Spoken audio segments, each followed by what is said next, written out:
आप सभी को अनंत चतुर्दशी और गणेश विसर्जन की हार्दिक शुभकामनाएं। आज हम सब ने 10 दिनों के बाद बप्पा का यानी गणेश जी का विसर्जन कर दिया। क्या आपको पता है कि गणेश जी किस चीज़ का प्रतीक हैं? गणेश जी हमारे बीच से नहीं जाते, वो हमें दे के जाते हैं कुछ सीख, कुछ शिक्षाएं। तो गणेश जी हमें सिखा के जाते हैं, ऐसा नहीं कि वो हमारे घर पे आए और हमें खुशियाँ दे के चले गए। उनका पूरा व्यक्तित्व सब कुछ हमें कुछ ना कुछ सिखाता है। तो मैं आज आपको बताने वाली हूँ कि गणेश जी हमें क्या सिखाते हैं।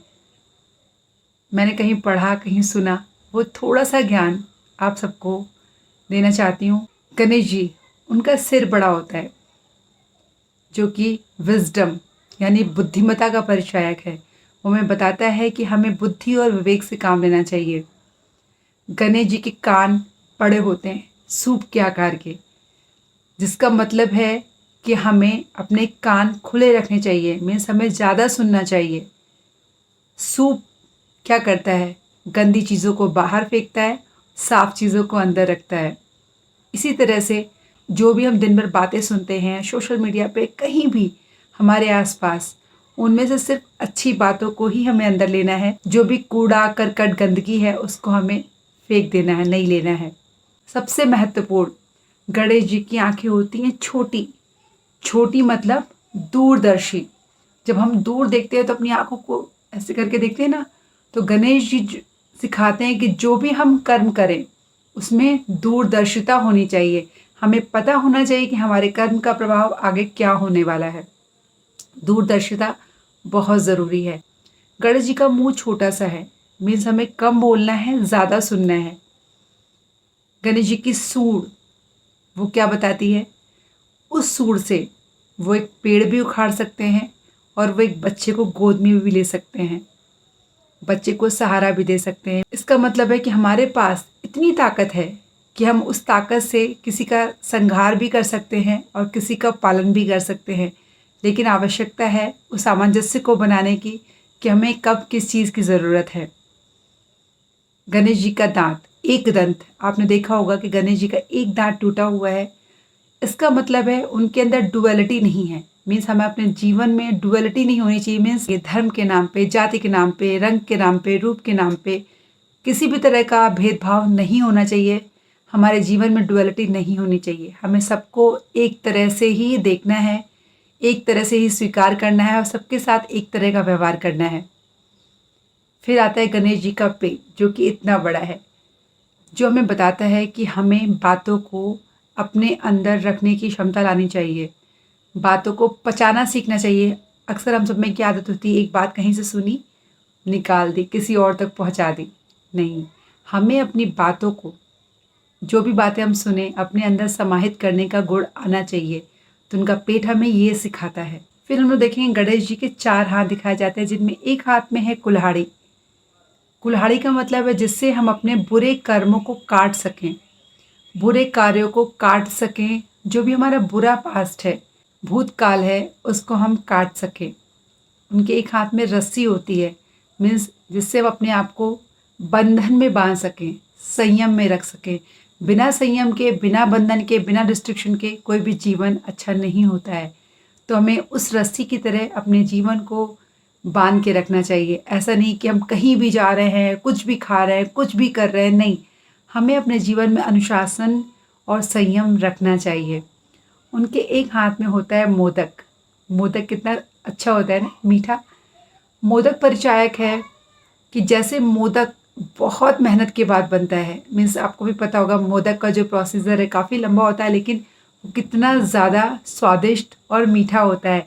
ऐसे ही हमारी मेहनत का फल होता है। और गणेश जी उस मोदक को कभी खाते नहीं है, हमेशा उनके हाथ पे रहता है। मीन्स जो हमें मिला है ज़िंदगी में, हमें उसका घमंड नहीं आना चाहिए, ईगो नहीं आना चाहिए। उसको सामने उस सफलता को रख के देखना है, निहारना है और उसका आनंद लेना है। गणेश जी का एक हाथ आशीर्वाद की मुद्रा में होता है। इस मुद्रा में हम हमेशा मांगते हैं, लेकिन दाता बनिए। किसी को दीजिए, सुख समृद्धि जो भी आप दे सकते हैं, और ब्लेस करिए, सबको खुशियाँ दीजिए, दुआएं दीजिए। ये हमें सिखाते हैं गणेश जी। इसके बाद हम देखेंगे कि उनका एक पैर मुड़ा होता है, एक पैर ज़मीन पे होता है। हमेशा वो अक्सर इसी मुद्रा में दिखाए जाते हैं। ये किस चीज़ का परिचायक है, मैं बताती हूँ। जो पैर ज़मीन पे है वो हमें बताता है कि हमें हमेशा इसी धरती पे रह के ज़मीन से जुड़ कर के सारे कार्य करने हैं। इसलिए उनका एक पैर हमेशा ज़मीन पे इस मुद्रा में टिका होता है। मीन्स उन्होंने कभी भी अपनी धरती को नहीं छोड़ा है। उन्हें सारे कर्म करने हैं इसी धरती पे रह करके। एक पैर उनका मुड़ा हुआ है कि उन्हें सबसे डिटैच रहना है। कर्म सारे इसी धरती पे करने हैं मगर डिटैच रहना है। ऐसा नहीं कि इस सांसारिक मोह माया में, इस संसार में इतने ज़्यादा हो जाओ कि अपने आप को ही भूल जाओ। तो एक पैर ज़मीन पे और एक पैर मोड़े रखना है। मीन्स अपना कुछ अनुशासन, अपना डिटैचमेंट होना चाहिए। इसी दुनिया में खो नहीं जाना है हमें। इसके अलावा हम लोग देखते हैं कि गणेश जी का वाहन क्या है? मूसक, चूहा। एक छोटा सा चूहा गणेश जी का वाहन है। क्यों? चूहे को आपने देखा होगा, वो कुतरू कुतरू कुतरू कुतरू कुछ भी खाता है, कुछ भी काट रहा है। मीन्स वो खाने की चीज़ नहीं भी है तो भी काट रहा है। ऐसी हमारी मन की इच्छाएं हैं। वो हम कहीं भी भटकते हैं, हमें कुछ भी चाहिए लाइफ में। कोई नहीं है कि ये चाहिए वो चाहिए वो चाहिए। हम लोग कहीं भटक रहे हैं, भागते जा रहे हैं भागते जा रहे हैं। तो गणेश जी यानी कि हमारा मन कंट्रोल में करता है। गणेश जी हमारे मन को कंट्रोल में करते हैं, उसको वाहन बना लिया है। अगर हम गणेश जी के गुणों को अपने ऊपर ले ले तो हमारा जो मन है, जो विचलित रहता है चूहे की तरह, वो शांत हो जाएगा। इसलिए गणेश जी का वाहन है चूहा। तो इस तरह गणेश जी की पूरी पर्सनालिटी हमें कुछ ना कुछ सिखाती है। विजडम, दूरदर्शिता, ज़्यादा सुनना, कम बोलना, जीवन में दोहरा व्यक्तित्व ना रखना, डुअलिटी का ना होना, बातों को पेट में पचा लेना, सारे कर्मों को इस धरती पर रह के करना, लेकिन अपने आप को उस मोह माया से थोड़ा डिटैच रखना। और फिर हमारे साथ क्या होती हैं? रिद्धि और सिद्धि। गणेश जी के अगल बगल में उनकी पत्नियां। रिद्धि मीन्स प्रॉस्पेरिटी, सिद्धि मतलब सक्सेस। तो जिसने भी गणेश जी के इन गुणों को अपना लिया, उसके पास संपन्नता और सफलता, प्रॉस्पेरिटी और सक्सेस, कोई शक नहीं है कि ना आए। तो इस अभिलाषा के साथ, इस शिक्षा के साथ और इस कामना के साथ कि गणेश जी का विसर्जन करने के बाद हमने उनके गुणों को अपनाया है, मैं विदा लेना चाहूँगी। तो मैं चाहती हूँ कि हम लोग थोड़ा थोड़ा गणेश जी से कुछ सीखें, अपने जीवन में थोड़ा सा भी बदलाव लाएं, थोड़ा सा सकारात्मक रवैया लाएं, तो शायद गणेश जी हमारे बीच से कभी जाएंगे ही नहीं। आप सबको बहुत बहुत शुभकामनाएं। गणपति बप्पा मोरया।